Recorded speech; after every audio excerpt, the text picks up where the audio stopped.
Over the last decade, social media has become a massive part of everyday life.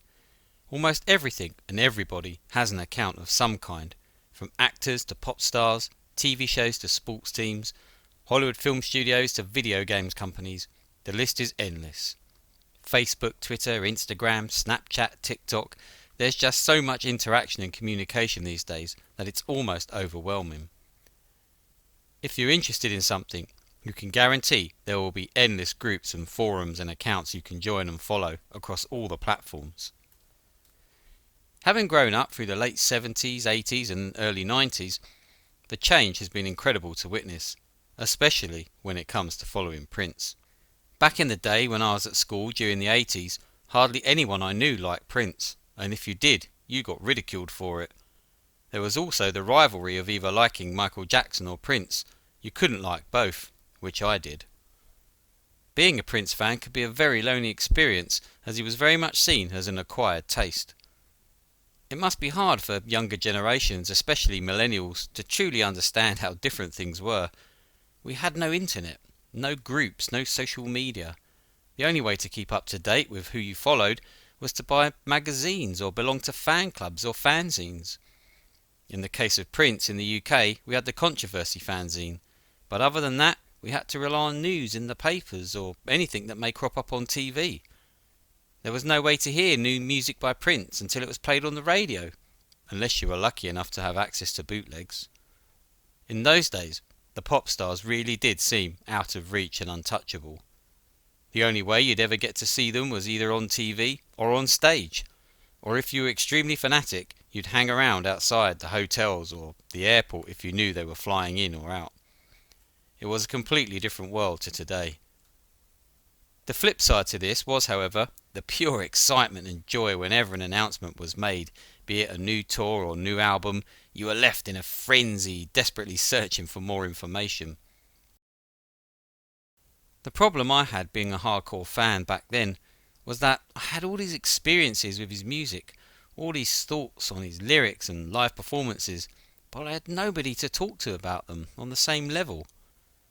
Sure, I had people to go to the gigs with. My cousin, who was a major fan but then drifted away from it just as I got more into it. My brother, who loved Prince, but again not on the same level. And then my future wife-to-be, who also loves Prince, which was a bonus, but also again not on the same level as me. I literally spent years with all this pent-up information and experience and thoughts, just desperate for someone to talk to in depth about it. Not the usual, oh, he's going on about Prince again. As we moved into the 1990s and technology started to grow faster and faster, Prince was at the forefront and the cutting edge right at the beginning, creating new ways to interact with his fans.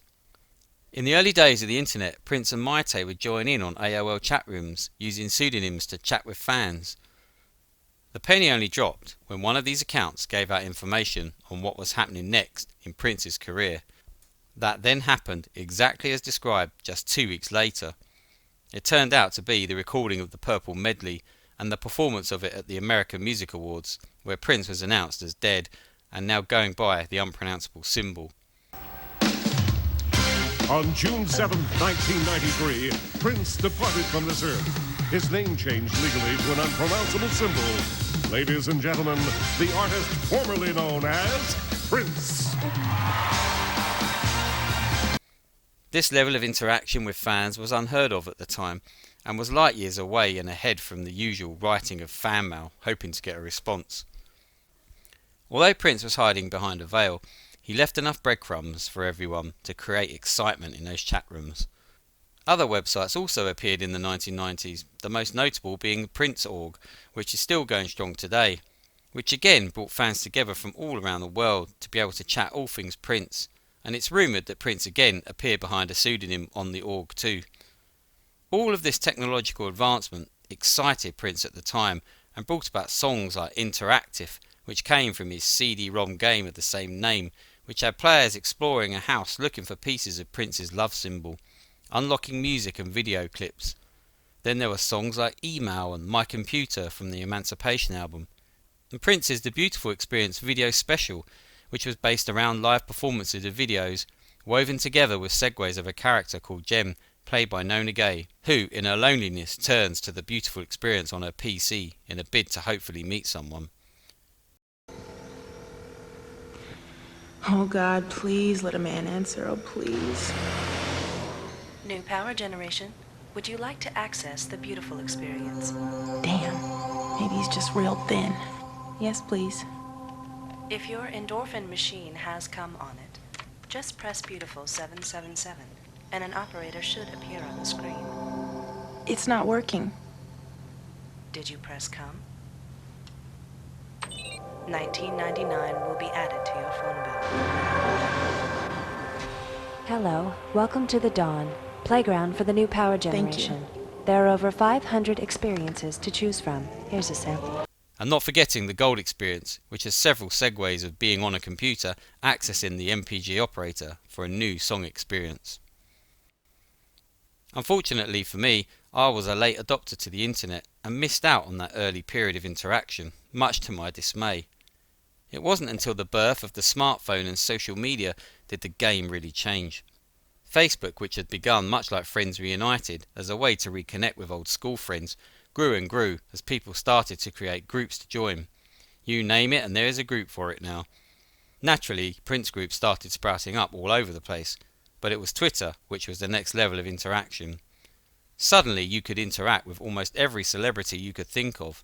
Here you could get a direct response from the person you follow, either through a like or a retweet, or if you're fortunate, a direct comment in response to your own.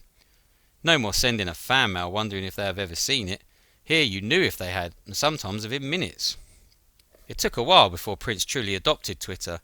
There was an account for his tour of Australia in 2012, before he started his own account in 2013. Suddenly we had a direct line to Prince, and I'll never forget those mornings waking up to find Prince had put out some tweets during the night, either dropping a new track or even an album. It was so exciting to know we now had a direct contact with Prince, and that he was listening and watching his community. Some people were even fortunate enough to receive retweets reviewing his latest album, or even getting personal, direct messages. I remember when the tickets were due to go on sale in the UK for the Piano and a Microphone tour, and the ticket scalpers had a field day. I put out a tweet to Prince complaining about the fiasco, and there was also a tweet about it from this person on YouTube called The Nightchild, whose videos I'd been following avidly. Both our tweets were picked up and used by national newspapers online to report the fiasco. The next morning, when we were all set to try and book tickets, just moments before it all went live, Prince pulled the plug on the shows. It seems he'd been listening. Sadly, we never got to see that tour reach the UK, for obvious reasons. The downside to all these fan groups online was Prince's own love-hate relationship with technology. He would ferociously defend any unlawful use of his image and his music being used online, including being shared on fan sites, often ordering takedowns across all platforms. This came to a head when Prince re-recorded a vault track called Funk, now calling it P-Funk, and sent it to princefansunited.com in direct response to criticism he received on the site for his approach to online fan websites. As I said earlier, Prince was always listening to his community. So it was on Twitter where I finally began to connect with people like myself. People who understood what I was talking about. People who had similar experiences to me. It was a revelation, and a whole new world was opening up before me. And over the next several years I met some extraordinary people and gained some truly life-changing friends in the process. To finally be able to have conversations on a truly nerdy level about Prince was such a revelation, and still something I adore after years of bottling it all up.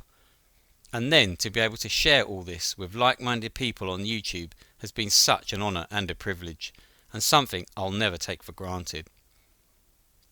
But like all good things, I've learnt very recently that too much of a good thing ain't always great for you. I was a member of so many Prince groups across all the platforms that literally I was just seeing wall-to-wall Prince day after day, and hardly anything else. I cut back my presence and left almost all the groups, and it was a breath of fresh air and was definitely the right decision for me. Social media burnout is a serious issue, and the last thing I wanted to happen to me was to find I was getting tired and jaded of all things Prince. It can happen, believe me. So now I'm trying to get the balance just right for me. I see just enough of Prince on my social media for me to be, hey, it's Prince, cool. And then I've got my friends if I want to go nerdy and deep on Prince when I want to. Maybe it's just a combination of my old school days before the internet and social media and hankering for a little bit of that excitement of not knowing everything that's going on, combined with the new. Who knows? This is just one fan's ramblings and feelings of his fan experience through the past 30 plus years. It's an interesting balance and mix, and definitely something that I'm enjoying exploring going forward. The last 30 years of following Prince have been exciting, rewarding, sometimes frustrating, but ultimately life-changing experience. With so much music to listen to, and with still so much more to come from the vault, Prince will still continue to inspire and enthrall, excite and entertain for generations to come. And his true gift to us all was each other. He brought together people from all walks of life, all backgrounds, all unified by love of his music. And after spending years following Prince on my own, I've now found my place in the community, and I have the greatest friends I've ever known. Thank you, Prince.